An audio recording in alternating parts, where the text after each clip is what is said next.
I would like to thank you all for coming today. This is my audience.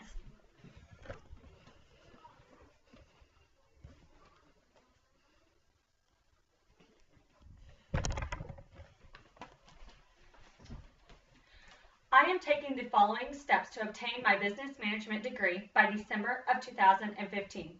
Joel Osteen said, "You can't expect victory and plan for defeat." Typically, most students plan going to college and high school, but what about adults? What if they decide to return to college? What steps do they take? Through my own experience and research, I have found a general process that should ensure everyone graduates in a timely manner. Throughout my presentation, I will show you the steps of deciding which college to attend, paying for it, preparing for your courses, and finally, the tedious steps that you take to reach graduation. On this first slide, you will see I have outlined some of the steps to deciding where to attend college. Hostler stages says there is a self-reflection stage, which mine was my aha moment at my last sales job, that when I was sitting there and realized I had nowhere else to go within this company.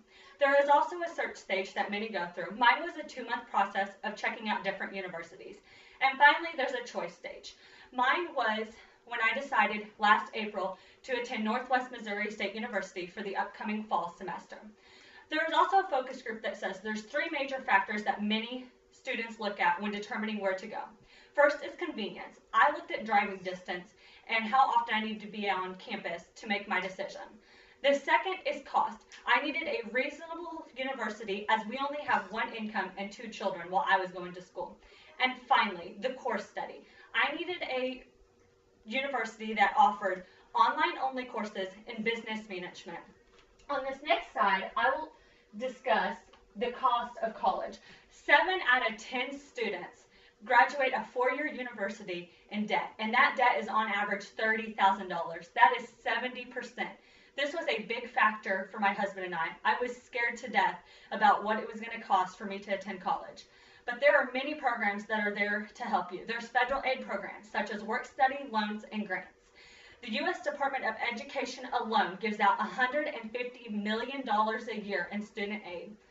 Also, there are scholarships such as university scholarships, there's student-specific scholarships, there's unique scholarships, and even local scholarships. I personally got a $2,000 scholarship just on my GPA that I didn't even have to apply for. And keep this in mind when you are looking at cost. Only 41% of students graduate in 4 years. That means their cost is even more than $30,000. For example, my cousin Jake took 5 years to get the same degree, and his debt is almost $50,000. I will use this as my driving force to graduate on time. Next, you will see you need to be prepared for your courses.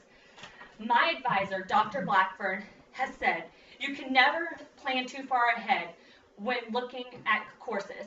The further you plan ahead, the least issues you'll have with registering. He even applies this to your career. The university gives you many tools to succeed. Your advisor is one. I advise you to stay in contact with them on a regular basis, as I do.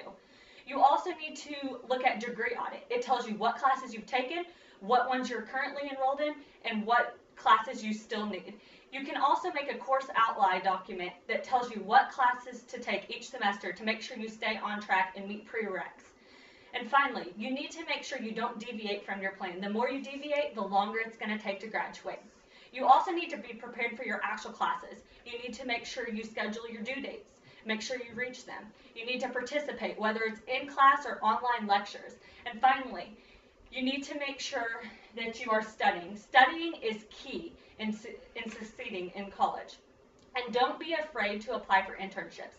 Northwest offers and Hire a Bearcat app online that you can apply for internships, take mock interviews. And if you do get an interview, don't be afraid to be confident. Go in being confident but not arrogant so you can succeed. And finally, we are at our last stage. You're almost there to graduating. You have a few tedious steps. First, you need to submit your senior statement once you have achieved 75 credit hours. I will be doing this in spring as I will have 93 credit hours then. Next, you need to request to graduate through CAT Falls as well. I will do this on my one trimester prior to graduating, which will be summer of next year. Everyone needs to do this at least one trimester prior to graduation. And finally, you are there. You graduate once you reach 124 credit hours in business management.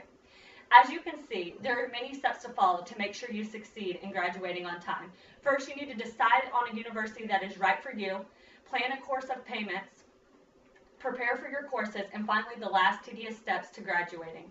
I would like to leave you guys with some advice that I'm going to focus on this next year from Miles White. He said, if you want to achieve what you dream of achieving, whatever it may be, you're going to have to earn it. I would like to thank you guys for listening today. This is my audience.